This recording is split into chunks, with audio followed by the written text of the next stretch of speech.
my dreams. I long to hear you speak. Take away from me. Hello, and welcome to our third episode of Unfazed. Today's topic will be about lust.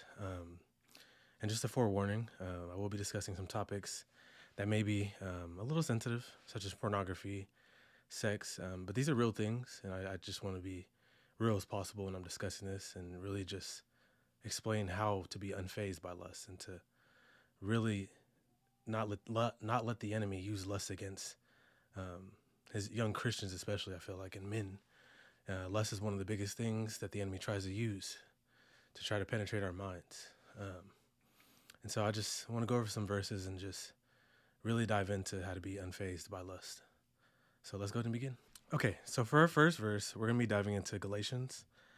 And this is Paul really just explaining and just trying to advise believers to rely on the Holy Spirit rather than their own inclinations, rather than their own flesh. And just really Paul just trying to show the insights of how important it is to have your mind centered and focused on the Spirit. Because when we are not centered and focused on the Spirit, that's when we are vulnerable. That's when our defenses become weak. That is when the enemy decides, hey, you know what? I see this person. I see they haven't been reading their word. I see they haven't been spending time with God.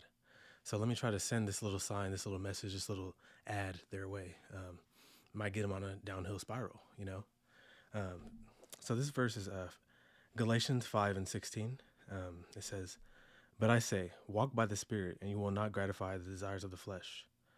And ultimately, this is just it's so real and true. You know, I feel like just from my own personal experience, before I surrendered, you know, I felt my weakest when I wasn't in the Word, when I wasn't, you know, just really connecting and being with God. You know, I felt like that was a time when the enemy was using to try to distract me, to try to pull me away from whatever. You know, I feel like in those moments, that's when the enemy was like, hey, you know what? I can use this. You know, I think right now is a great time to attack. And that's how the enemy will be. You know, that's how the enemy attacks God's children, you know? And so when that's why it's so important to remain centered in the Word and in the Spirit, you know, because the knowledge of the Spirit is wisdom, you know, and without that, we're truly just defenseless. We're relying on our own senses, which will never be prosperous, because we truly need God in order to fulfill those right decisions to withdraw from attacks of the enemy. And realistically, one of the enemy's biggest attacks is lust, you know, and lust is truly, I think, what the flesh is so weak towards, you know, for men especially, but for women also, you know. Pornography in young teens is rapidly growing, you know. And being honest, you know, I myself was exposed to it young, you know, and it was something that was a dark tree that was planted young, and those roots took so long to just prune off and get out. And it only really ended when I just said, I'm done with it all. You know, I truly just surrender to you, God. And the thing is, the problem is that I was continually feeding those habits. I was continually feeding my flesh, you know, instead of feeding my spirit, instead of feeding what I know God could work with. I'm feeding what I know the enemy is working towards and working with.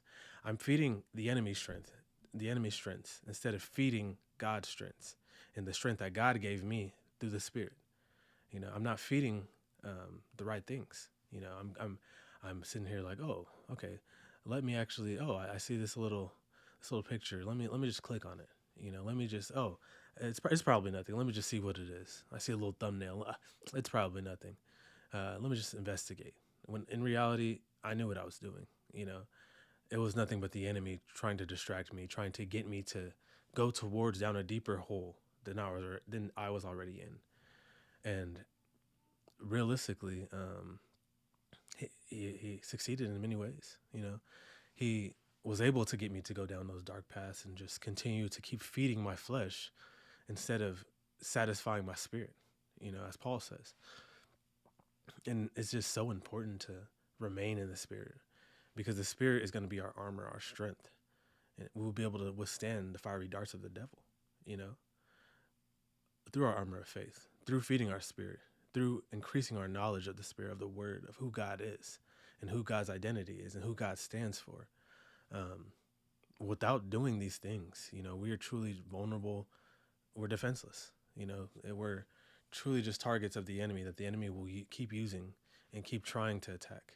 And so feeding our spirit is just, it's a must. It has to happen, especially for lust, you know, especially for lust, because lust is truly destructive, is dangerous.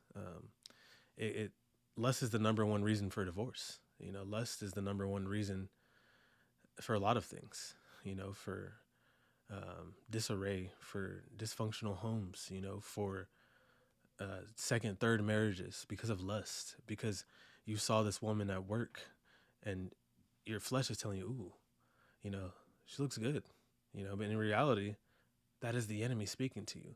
And because you weren't in your spirit, you didn't have that wisdom to realize, hey, this is the enemy. Let me just, no, I rebuke that in the name of Jesus. You know, you weren't able to do that. So lust is truly, is so destructive. It's extremely destructive. And centering our mind and our focus around Christ and who God is and feeding our spirit is vital in order to survive lust. Okay, for our second verse, we're going to go into Matthew. And here we're talking about Jesus speaking here, truly about internal righteousness and just combating external compliance. And it's really an everyday struggle for, especially if you are weak in your flesh. If you're if you allow your flesh to make you weak, I should say, and you're weak in your spirit, you know, because if our spirit is strong, then our flesh is weak. And if we continue to feed our spirit, our flesh has no strength. It has no power. And here Jesus says, but I say to you that everyone who looks at a woman with lustful intent has already committed adultery with her in his heart. Matthew 5:28. And that's the thing, though. You know, lust doesn't have to just be action. You know, it could be thoughts. It could be just visual. You know, thoughts from visualizations, just from going to the grocery store and seeing a woman who is shapely, and you know, and the enemy knows, you know, this is your weakness. The enemy knows, okay, I know what I used to be able to get you with in the past. I'm gonna keep trying that because I know you used to like that, you know, and so I'm gonna keep trying these things. And so that's the thing. It can be the slightest thing the enemy will try to use. You know, oh, here, go down that aisle. Let me go ahead and, oh, you see that? You see it over there? Now think about what would imagine if you're with that woman, you know, and the enemy will sit there and try to just catapult and feed and keep building and go on a domino effect, you know, but it's up to us. It's up to our minds, our spirits, to remember that he is not in control. This lust is not in control. You know, I serve my Father in heaven. You know, I am a vessel of the King. And so we have to remember and realize we're there for one purpose, to get groceries. You know, whatever the enemy may throw, you know, we rebuke it and then move on. We can't let the enemy have that much power over us where, you know, our flesh is so weak where we're fearful to go certain places because the enemy is over here saying, oh, you can't go there because I might get you there. You know, you can't be fearful of everywhere. How are you fearful of what the enemy is sending you more than you're fearful of your Father in heaven? That doesn't make any sense to me, because if you're fearful of your Father in heaven, you won't be fearful to go to the grocery store because you might see a woman who is your weakness, you know, and vice versa. Or for a woman, you know, might see a man who's your weakness. You know, say you didn't marry your ideal person because, you know, or because that's the thing though. You know, every single person that you like when you do meet your forever spouse and who God sent you to be with, they may not check all of your boxes that you have in your mind. But the thing is, as you grow and develop in time, you will realize the sole purpose of why God sent you that person. You know, and maybe God will try to sit here and send someone who you've used to date in the past, that your type, you know, and maybe you ended up with someone who's completely different from that. The enemy will try to use things like that, but that is up to us to remember that is not me. That is my past.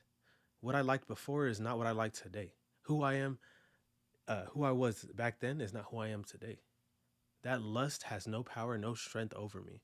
You know, I will dive deep into what you want from me, Father, and that's it. You know, um, and it's important to resist those visualizations. You know, because we have the visual. The enemy may send a visualization through that or through you're scrolling on wherever Instagram, um, any form, Facebook, and then all of a sudden you get this random ad that has no clue why it's even there, and it just happens to be some, you know, perverted ad where it's a woman in it, or vice versa, a man, shirtless man, flexing whatever, and the enemy will use things like that and try to put thoughts in your mind like, oh, think of this, you see that right there, look at that, think about it, oh, try to get that in your mind, and that's why it says the second you begin and the second you start to go further into that, you've already committed adultery. You've already let that lust win. The second you give that image, that view, whatever it may be, a second thought, you have already committed adultery. You let the enemy win there. The second you decide, hey, I'm going to keep thinking about this more. No, there should be no further thought into it besides, okay, I see it, whatever. Keep going, move on. I cast it down in the name of Jesus because it has no power over me, because I surrender to the Son in heaven, you know?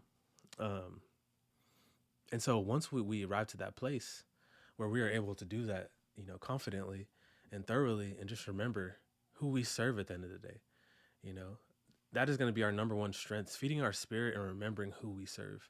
The enemy has no power over us, using lust. And and as I was saying, the visualization is what the enemy will use a lot of times. He may not even, he may know he can't get you to go through with the action, but he's going to keep sending images to try to get your mind warped, to try to get you to spin and just go different directions than what you've been going down, because that's how the enemy works. The enemy will sit here and take the slightest little thing. If he sees a crack in your defenses, guess what he will do? He will try to spread that crack and make it into a hole. Oh, okay, I got it to a hole. Now, how can I make it to where it's completely broken, to where there's cracks all throughout it? Let me keep feeding in that hole, And that's how he uses lust, and that's how he gets these perverted images in your mind and just truly just getting you to be twisted, just twisting your mind and just using different things. And that's why Jesus says it's so important to stop there. Do not let it go and become a deeper thought, because once you let it become a deeper thought, you've already committed adultery. That lust has already won. And so it is up to us to put a stop to it before it goes anywhere in our minds. Okay, for our third part, we're going to kind of follow up on that verse. This is Proverbs 6:25. And here we have King Solomon just kind of explaining the context from a young man's perspective of women in general. And I'm speaking to not just men here, I'm speaking to everybody because it applies for women as well.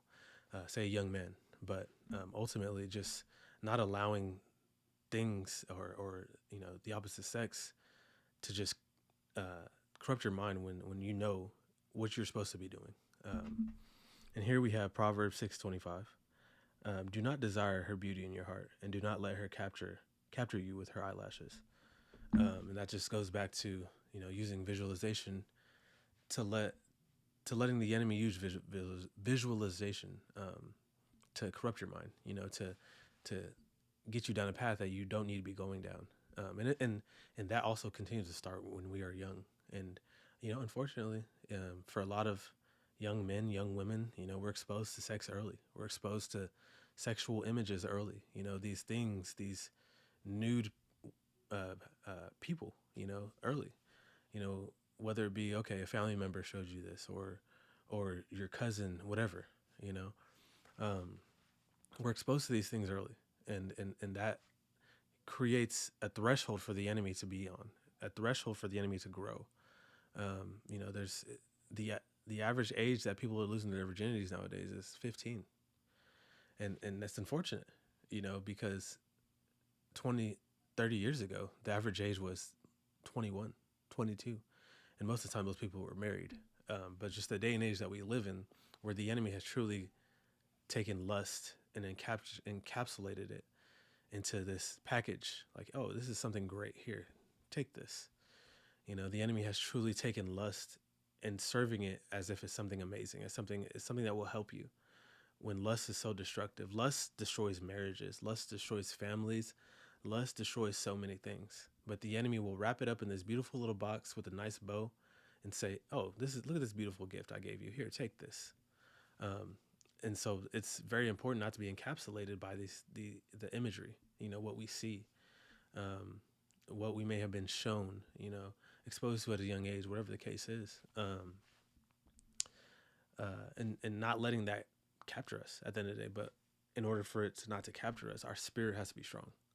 If we're not walking with our Father, if we're not spending time with Him, if we're not reading His Word, if we're not focusing on who He is, then how are we supposed to defend it? What the enemy is doing? We can't.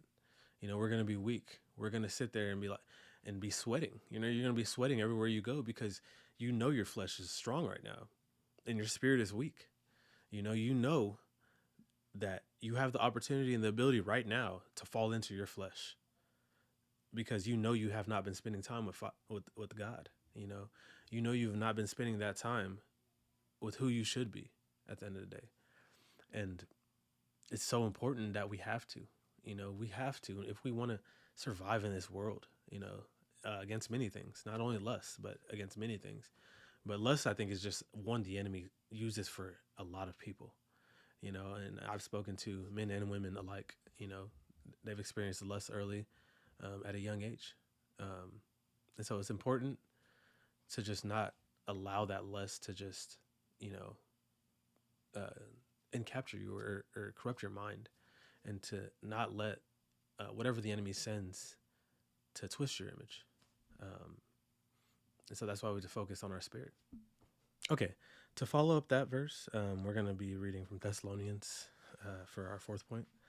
This is from 1 Thessalonians verse 4, or chapter 4, verse 3 through 5.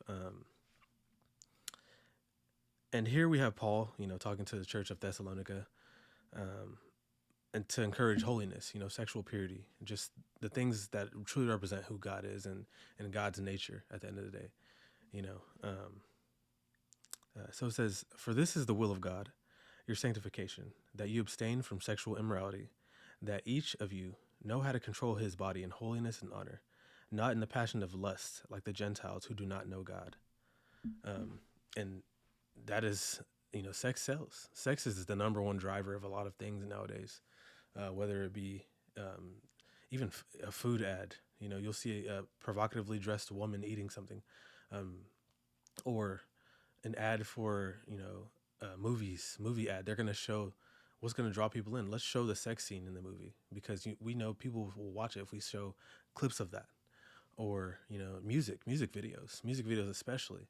I think music nowadays, I feel like it's 90% about sex, especially in hip hop. It's truly just been truly corrupted by sex. Sex has become a number one driving factor in so many things. And as I said in the previous point, the average age that people losing their virginity is 15, being exposed to sex at a young age. And it's unfortunate, and because once we expose ourselves, and that's why it's so important that we remain pure until we get married. God created sex for 100%, but He created sex for a man and a woman, for husband and wife. He didn't create it for a teenager who's 15. No, not at all. Because in that time, that's when we're trying to learn who we are. In that moment when we're trying to pull that into it, we're distracted. We're sitting here like, what do I do next? I like this feeling. This felt good. But that's nothing but lust. That's nothing but the enemy. The enemy's gonna okay, I got you early. Let me continue to feed off this. How can I feed off of that? And realistically, the more or the younger we engage in those activities, the more dangerous they become as we get older. Because we start doing things, start expanding. Like, Okay, let me try this. Oh, I met this person. Oh, this person wants to do this with this other person. It's just, it expands into just worse and worse things, and that's why it's so important that we remain, you know, sexually pure until we are married.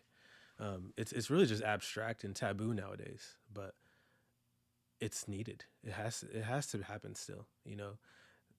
It can't be to where that is a dying thing and it's just dying off and that's just the norm. No, you know, God remains the same yesterday, today, and forever.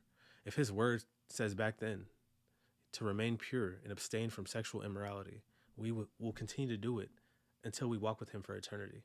And so we can't sit here and look at societal norms and think it's taboo that someone is 25 and a virgin, which nowadays that's considered extremely taboo. If you meet somebody nowadays who is past 20 who's a virgin, it's almost like, wow, I can't believe that. Really? And it's sad. It's truly just a sad fact that that's reality. When that wasn't the case, 30 years ago. Um, uh, just the enemy truly has just, used lust in today's day and age to, just take what God created for husband and wife. And sex is a beautiful thing for husband and wife. It's supposed to be a display of God's love, just a glimpse of His love for us between the man and the wife, and it's become so corrupt and just twisted because of how the enemy uses it now. He uses it as an image, he uses it as a feeling, and nothing more. There's no depth to it. There's nothing past what you're feeling or what you're seeing on TV or what you're seeing in a video. And going back to pornography, pornography is so widely spread. It's become normal. That oh, okay. I even saw because I have this thing because I'm in a couple different threads in Reddit, and I even saw one for, I think it was a Christian Reddit, that they were asking this. They were asking, um, my son, my 16-year-old son came home today, and he was saying that he was talking to his friends, and his friends were like, "Oh yeah, yeah, like I told my dad I watch porn," and he's like, "Oh, as long as you're not watching anything weird, then it's okay." And it's just like, that's insane to me. We have parents that are sitting here promoting lustful activities for their children. They're saying it's okay as long as they're staying within certain boundaries. So it's okay that we're staying in certain boundaries of sin, but the thing is, you're still in sin. So you're staying in a certain boundary of the sin, but you're still in sin. And it's okay that we're promoting that sin to our own children. And that's just the world we live in nowadays. Sexual immorality is normal in today's society. In the secular world, sexual immorality and just sexual impurity is normal. It's accepted. Do not judge those who do sex work. Do not. You will get yelled at. You will get. Uh, I guess I should say just rebutted completely, shut down. If you mention anything about how that's not acts of God. That's not character of God. Um, to even mention those things, you will be looked at truly as the enemy. And realistically, the one who's controlling these things is the enemy. But yet, when you speak up about these things and say how they're wrong, you are seen as the enemy because sexual immorality has become so normal, and just been wrapped around and thinking, getting everyone to think that it's just a natural way of life when it's so far from natural. Um, it's been so corrupt and just perverted. Many things, movies, music, ads, books. We have books. I mean, there's been books, obviously, but there's more of them. We have erotic literature, that is normal. Even I remember back when I was around 18, 17, going to the library in the section, the young adults, 17 to, I think, 18 to 20, or no, I think that it starts at 17. There's erotic literature for 17-year-olds that they can read and create these images in their mind. And Jesus says, the second you start to create these images in your mind of somebody who was not your spouse, you've committed adultery. You've allowed a lust to penetrate your mind. But yet we're promoting it in libraries. We're promoting it on TV. We're promoting it in music as if it's just amazing and the best thing ever, when it's so destructive.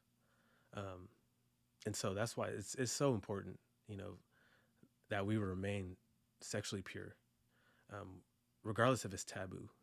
Honestly, who cares if it's taboo? Be different, stand out, be that person who is taboo. If it's taboo, oh well, I'm doing what Christ wants me to do. And that's all that matters at the end of the day.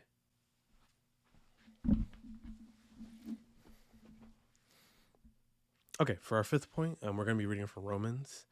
And this is Paul talking to the believers in Rome and just instructing them to truly just dive into who Christ is and just clothe themselves with who Christ is. Romans 13:14. But put on the Lord Jesus Christ and make no provisions for the flesh to gratify its desires. And that just is a great example of why it's so important to remain in the Spirit. If we're truly clothed in the armor of God and armor of faith, the enemy has no power over us. The enemy has no say-so over us. And also, too, following a routine will not increase your wisdom, because you set a reminder at 7 a.m. to read your word and a reminder at 8 p.m. or whatever time before you go to bed to pray and read your word. That's not going to grow your spirit. That's not going to increase your wisdom of God. And that comes from how we grow up. Those who grew up, okay, my parents showed me this routine. They did that. And that's all it was for them. So I'm going to do the same thing. And we think that this is going to grow our wisdom and our knowledge in Christ. You have to want to know who God is. There has to be a desire to want to know who God is. You can't sit there and follow a routine and say, hey, I'm living right. I'm following this routine. I'm doing what's right now. I'm not going out anymore. I'm not doing that. But the thing is, you're still susceptible to the enemy because your flesh is still strong because you're following a routine. You're not increasing your wisdom. You're reading, but there's no wisdom being pulled from it. It's just words. It's just regurgitated words that you're repeating in your mind over and over again, but you're not applying them to your spirit. You're not growing to know who God is using the words you're reading. It says the fool despises knowledge, and the only way we can increase our knowledge, is by feeding our spirit. Following a routine and just saying, hey, I read my word this morning. I read it before I went to sleep. I'm good. I'm protected. I have a fortress built around me. There can't be a fort. You can't. How can you say there's a fortress around you when you're not building it?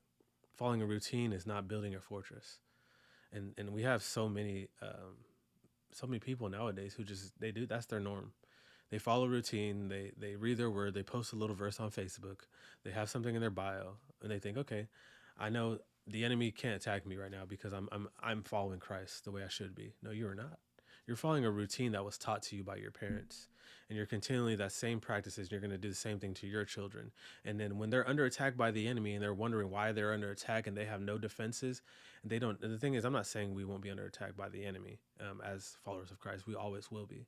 But the thing is, when we are under fire, under pressure, we're going to know how to deal with it because we know who God is. We know how He deals with it, and so when we know how He deals with it, we're going to know how to deal with it. But when we don't know how to deal with it, it's because we followed a routine. We don't know who God is.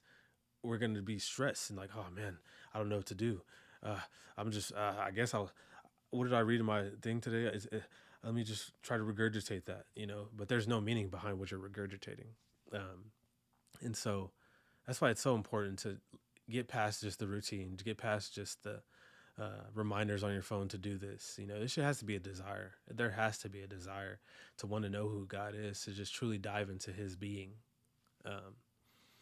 And that's why I love to watch, preachers who I see their passion and love for God.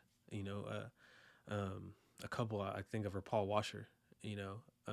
Paul Washer, you see his passion for God. You see his love for God. You see truly his desires and his just want to be used as a vessel for God. And when we're truly feeding our minds and spirits, our flesh has no power, none. Yeah, I'm not saying that we're going to never have any thoughts, that the enemy is not going to be able to touch us whatsoever. He's going to keep trying. He will always keep trying. But the thing is, that first initial attempt, it's shut down immediately because, I'm centered in you, God. I rebuke you. Get out of here. It's almost like an annoying fly. When we get to that point, it becomes like an annoying fly, like, okay, fly on me. It flies away, But when we're weak in our flesh, it's not just an annoying fly. I mean, when we're strong, when we allow our flesh to be strong, it's not just an annoying fly. You know, it's something stronger. Now, okay, I got a bite now. It's itching. I can't seem to like. Okay, I need some ointment. You know, and it's getting worse. Your bite that you got from this bug is getting worse, and that is the same thing of when we don't feed our spirit and we're feeding our flesh instead, and we're following routines and we're expecting it to feed our spirit when that will not feed your spirit. You know, you have to understand and dive into what you were reading. You have to understand and dive into what you were saying to God. You can't recite prayers that you got off of Facebook and say them to God and thinking, okay, I'm growing in my spirit. No, no, that is not happening. You're not. You're following a routine. There's no further desire to know who God is past the routine that you're completing every day.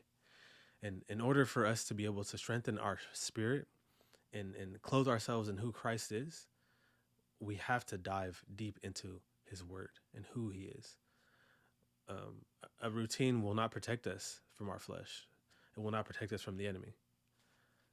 And there's no other way around it. Okay. For our final point, we're going to read from Hebrews. Excuse me. The author of Hebrews is really just commanding that marriage be held in high honor. And I wanted to finish this off with just the respect for marriage because it is so disrespected in today's day and age. So this is Hebrews 13:4. Let marriage be held in honor among all, and let the marriage bed be undefiled, for God will judge the sexually immoral and adulterous. And as I had mentioned earlier, you know, adultery, lust, is the number one cause for divorce, infidelity. You know, because our flesh is so strong over us, it has such a hold of us that we allowed this small moment to just disrupt everything. You know, just to allow the enemy just to destroy everything. And that's why it's so important to feed your spirit, you know, and not only that, but let the marriage bed be undefiled. Married men, there's no reason why you should be sitting here following all these single women on Instagram and scrolling through there like, oh, I didn't, I didn't see this coming. I had no clue. I don't know why I acted that way, because this whole time you're subliminally feeding your flesh. You're following all these single women posting provocative pictures. You know, you're following these TikTokers who are dressed provocatively, and you're wondering why my mind was attacked, why I wasn't able to fend it off, why was my marriage bed defiled? Because you allowed it to be subliminally over time. You allowed the enemy to continue to feed these little things into you, these little images, these thoughts. And he was able to take all of that and put it together and strike a massive attack on your marriage. And that massive attack destroyed your marriage. And that's why it's so important that God made one woman for one man, you know, and that practice has to be reminded to be sacred. You know, marriage is no longer sacred in today's day and age. Marriage is they try to rewrite even the value and definition of marriage. They try to say marriage is not even between a man and a woman anymore. You know, it's been so perverted by lust. You know, lust has perverted so many things, including marriage. Uh, and like I said, mentioned earlier, you know, sex is beautiful. It's beautiful between your husband, between your spouse, um, between a man and a woman. You know, God created sex for husband and wife, and when it is practiced in that manner, it is beautiful. It is a beautiful experience. But the second we take it outside of that, now it's something the enemy can use. It's sin that the enemy can grow and absolutely wreak havoc over your life. You know, I've read so many stories where people's lives have been turned upside down because of lust, because they allowed that one small moment, and now they're starting over again at whatever age, 35, 40, 45.